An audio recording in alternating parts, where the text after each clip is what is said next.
Let's get to our Zoom line right now for our next guest. I think I'm going to get this right. He was drafted as a Washington Redskin. He went to his first Pro Bowl as a member of the Washington football team, and then his second Pro Bowl as a member of the Washington Commanders, and now he's a Minnesota Viking. Did I get that right, Jonathan Allen? Did I get everything right there? Yeah. Okay. Yeah, you got it right. So, impressed. the Vikings are your second franchise, but your fourth team name professionally, I would think, right? Yeah, I mean, it's weird, man. We had some crazy years there in Washington, so it's hard to figure out how to go about that. No, but before we do turn the page, I do want to hit last year because you were front and center for what a lot of us were talking about, and I know you're on a new team, you got a new situation. But before we do that, how good is Jaden Daniels, Jonathan Allen? How good is he? I mean, I think he's a real deal. I know we see on Sundays all the things that he does, but what you don't see is the work he puts in throughout the week. First one in the building, last one in the door, all the cliche things that you always want your quarterback to do. Mm-hmm. And on top of that, man, he just got ice in his veins, man. It's just unfazed.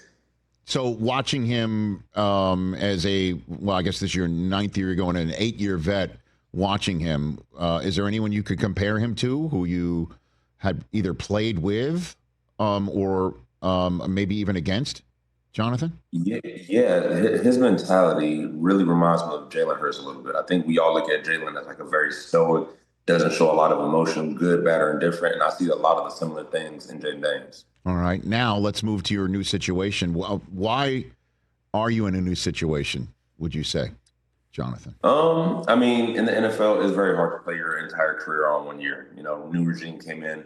They had a path that they wanted to follow, and I wasn't a part of that. So, I mean, I got to give them a lot of credit for doing me a favor and releasing me when they did. But, things just didn't work out for whatever reason. But super excited, super excited to be part of this new team and reunite with Coach O'Connell. And, yeah.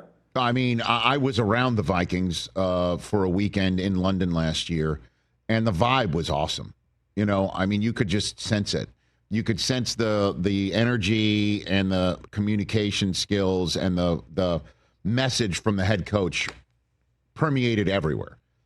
Yeah. Coaching staff and the locker room, you could see it, you could feel it. And I'm wondering if you got that sense even just in the first few conversations you've had with the Vikings. Yeah, one of the things that was very important to me when I was looking for a new team is I wanted to go to a team that had the right culture. The NFL is already hard enough. You know what I mean? Nobody wants to go to work with an organization where guys are only showing up for paychecks. They're only worried about personal numbers, and the culture is just not really what it needs to be to win. I mean, it's hard to win without a good culture.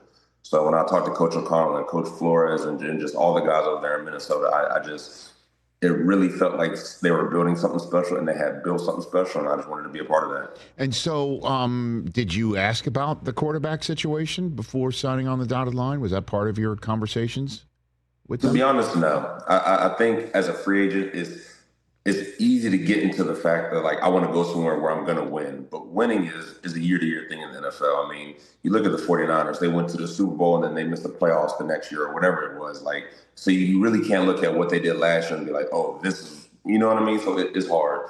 I think for me, it was the situation I was going to be put in as a defensive tackle, the culture they built. And, I mean, yeah, I think those are the two biggest things. And in terms of that, so are you under the assumption it is J.J. McCarthy that is going to be in shotgun under center week 1 in your first game in purple, Jonathan? I'll be honest with you. I have absolutely no idea what any of that situation is going on. I just know that when we do start, I got to be ready. As far as the quarterback, I think that's a question for Coach. I would have no idea. I just got there, and even if I had been there, I'm a D tackle, so I really only focus on my side of the football. In terms of that, what was your first conversation with Brian Flores like, Jonathan? Yeah, I was just interested to see how he was going to use me. We know they have JG and Van Ginkel, and he was just talking about creating space on the inside and allowing our rushers to go rushing. Obviously, as a D tackle who loves to get at the quarterback, that's just a dream situation. I mean, I think that defense was already top 2 or top 3 last year, so to be able to come in and help in any way possible is a dream situation for me.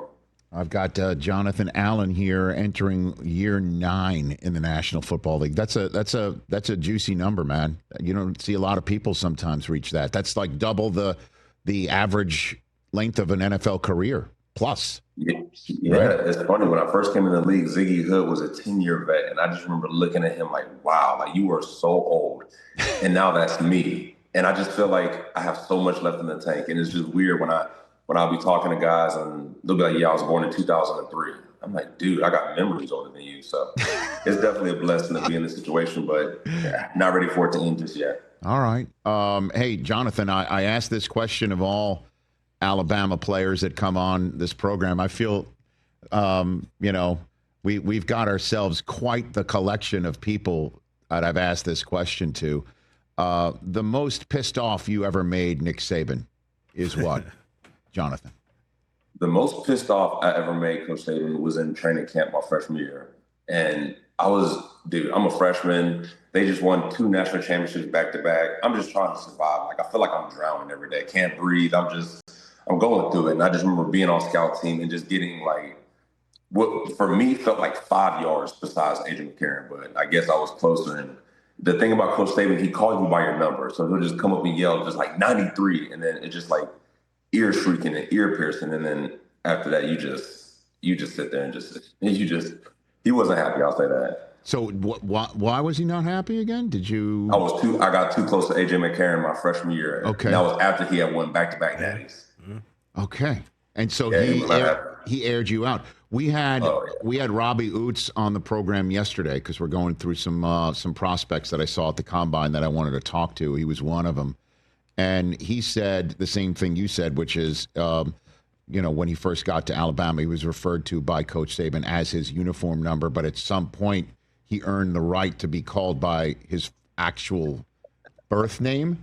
Do you remember that moment when you were no longer just a number to Nick Saban? To be honest, I don't remember that. But the one thing I will never forget, it was like my junior year, and I had 2 sacks in the game. And Coach Saban doesn't give out compliments often, but when he does, you never forget it. And I just remember him coming up and be like, "You played really well," and walked away.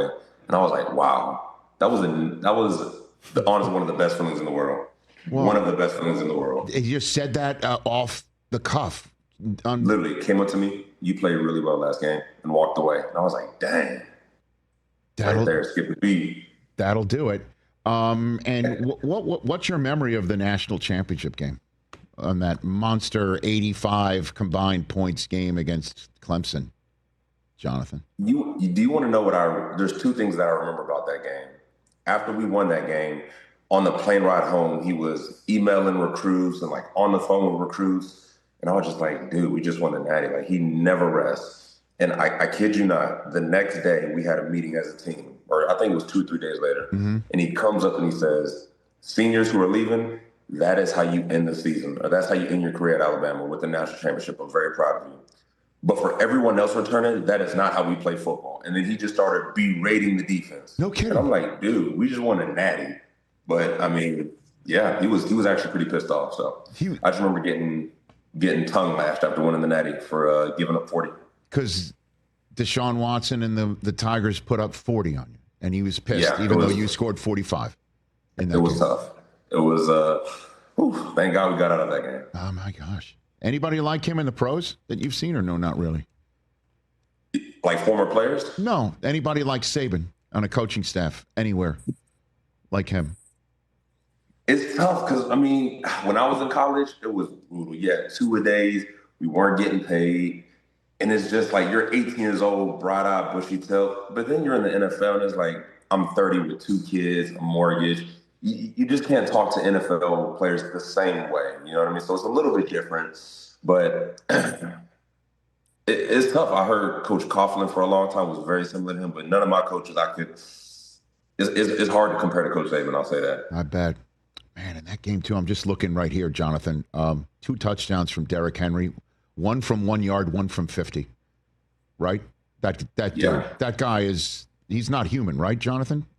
In college, I'll never forget the game we played Florida in the SEC championship game, and we handed the ball off to him 45 times. And you look at the way he works, it's just like you're not surprised by anything he would do. But thank God we had him.